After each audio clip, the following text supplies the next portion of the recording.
The symbolic use of mist, or more specifically a figure emerging from the mist, is an alchemical principle of great importance, and I use the word importance quite literally, as an import means to bring something in, through the port meaning gate, so to cross the threshold. This alchemical practice I refer to is the act of sublimation, which literally means to elevate over a threshold. What is sublimation? Sublimation is to cause the pass of form from solid to the vapour state by heating, and to condense again back into a solid. So it's to go from a solid to a vapour, and then back to a solid. This happens when the quicksilver or mercury, which on a bodily or microcosmic level is synonymous with chi or kundalini energy, is able to cause the spirit to leave the body and come back again, so astral projection. Alchemists refer to this as the philosopher's stone or the water stone.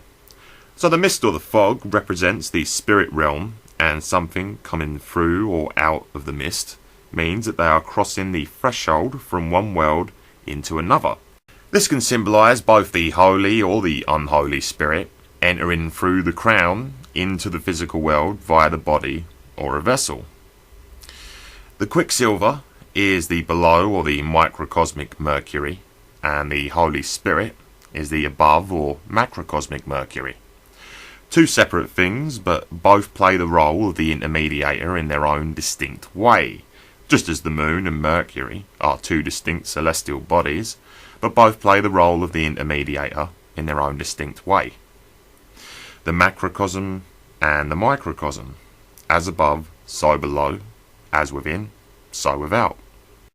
Understanding this, when the Holy Spirit, or its polar opposite, the unholy spirit, enter through the crown chakra, they are going from vapour, or mist, or fog, into a solid form. So the Holy Spirit, shown coming out of the mist, or the unholy spirit, represents this crossing of the threshold from one plane of existence into another. The Holy Spirit is, as we know, Thoth to the Egyptians. Thoth is sometimes depicted with the head of an ibis, and sometimes in the form of a baboon. The ibis can be interchanged with a duck, and as those of you who are familiar with Jake Cotsey's work will know, there is a synchronistic connection between Donald Duck and the Thoth. The duck is a Thoth resonator. By that same token, the baboon can be interchanged with a gorilla. Just as the ibis and the duck are Thoth resonators because they are both aquatic birds, the baboon and the gorilla can be interchanged because they are both primates. So the Holy Spirit, or Thoth in the mist, becomes gorillas in the mist. Gorillas in the Mist stars Sigourney Weaver, Weaver being the key word, as synchronicity weaves in and out of the fabric of space-time. Sigourney Weaver also starred in Ghostbusters, where she played Dana, who became possessed by a demon which refers to itself as the Gatekeeper, meaning she was the guardian of the threshold. Another character in the film was Lewis, who is possessed by a demon that calls itself the Keymaster. The idea being that when the Gatekeeper and the Keymaster unite in sexual union, so polarity, the portal to the spiritual dimension is opened, and the androgynous Sumerian god Gozer the Destroyer comes through. When this happens, Gozer comes out of and is surrounded by the mist, in what is an obvious temple, including Jacques and Boaz, and a shot of the Statue of Liberty's crown, just to make sure that you understand what is playing out.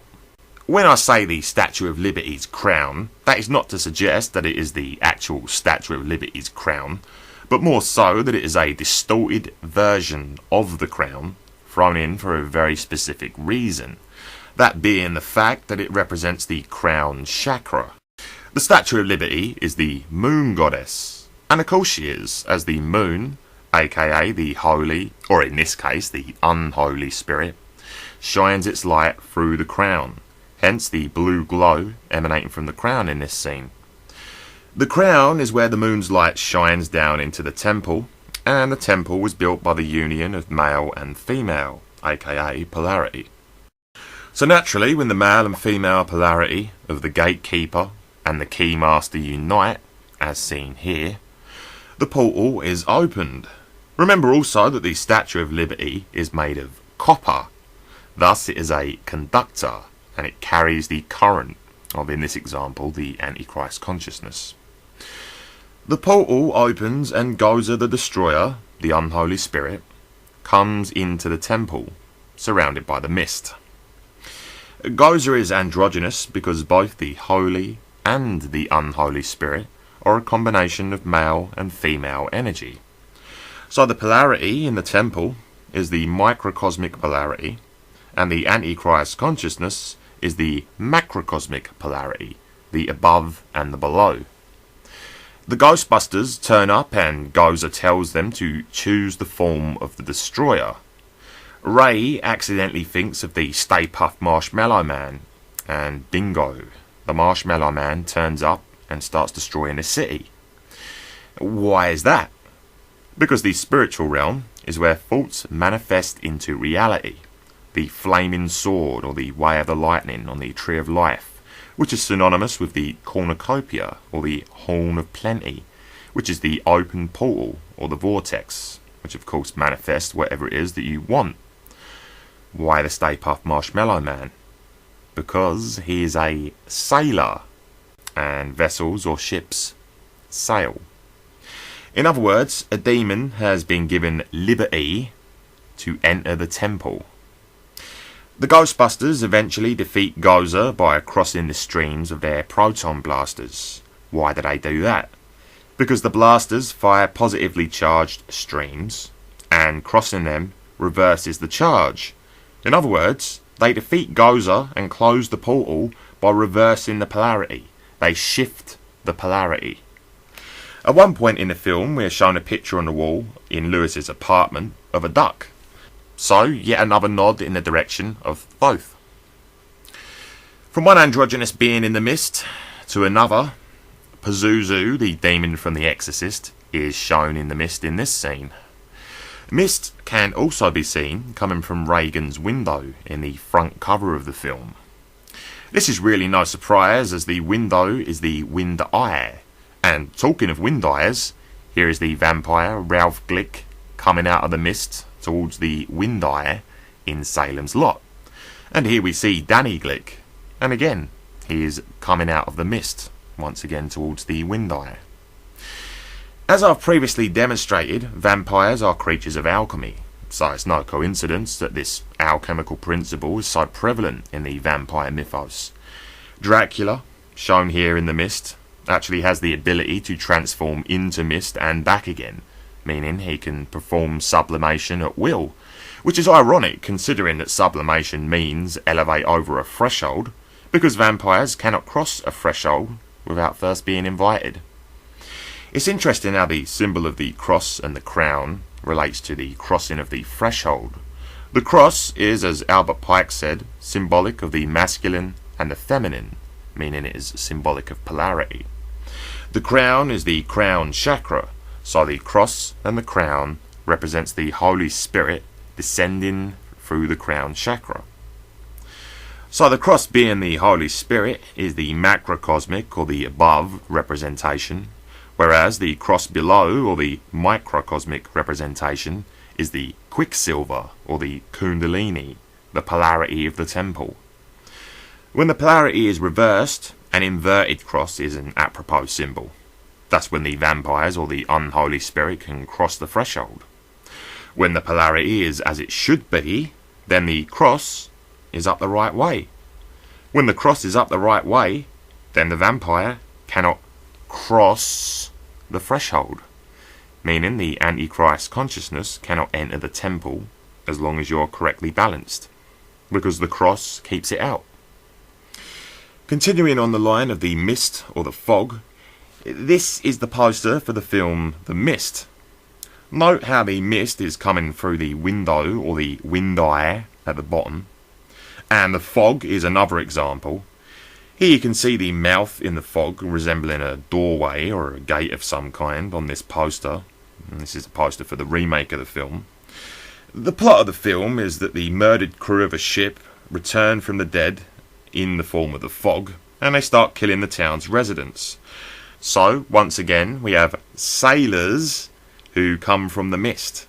The colour green is also a common occurrence in relation to the mist, and this is no surprise as its destination is the heart chakra, be it the holy or the unholy spirit, that is where it's going. The layman of the OTO depicts this process quite succinctly.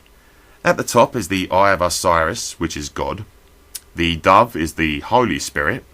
And the Holy Grail, which is the feminine receptive symbol, contains the heart. Inscribed on the heart is the cross, symbolising polarity. So the dove is heading straight for the heart, hence the blue and yellow rays. Blue and yellow combined makes green. So Michael emerging from the mist is sublimation. There is an earlier scene in the Moonwalker film, this is not a part of the Smooth Criminal short film, but there is a scene where MJ is in the form of a child until he walks through a doorway, so a threshold, surrounded by the mist, and he emerges from that doorway as an adult. Once again, sublimation in alchemy means to go from a solid into a vapour without going through the middle stage of liquid. Michael has done exactly this. He goes from a child into an adult without passing through the middle stage of a teenager. So sublimation occurs twice in Moonwalker. Continuing with the analysis from where we left off, MJ reunites with his friends and takes them back to the Club 30s, which we know to be the temple, specifically the heart chakra. They collectively walk through the Stargate, and this time the inside is a backstage area of a concert. While backstage, they are reunited with Skipper the dog. In other words, they are reunited with the Dog Star, Sirius, guiding force of the Rainbow Bridge, aka the Holy Spirit, meaning doggone it, no more. The dog is back. Following this, Michael takes the stage and performs the Beatles song Come Together, which is not surprising, as Sean is actually John Lennon's youngest son. This song marks the end of the film.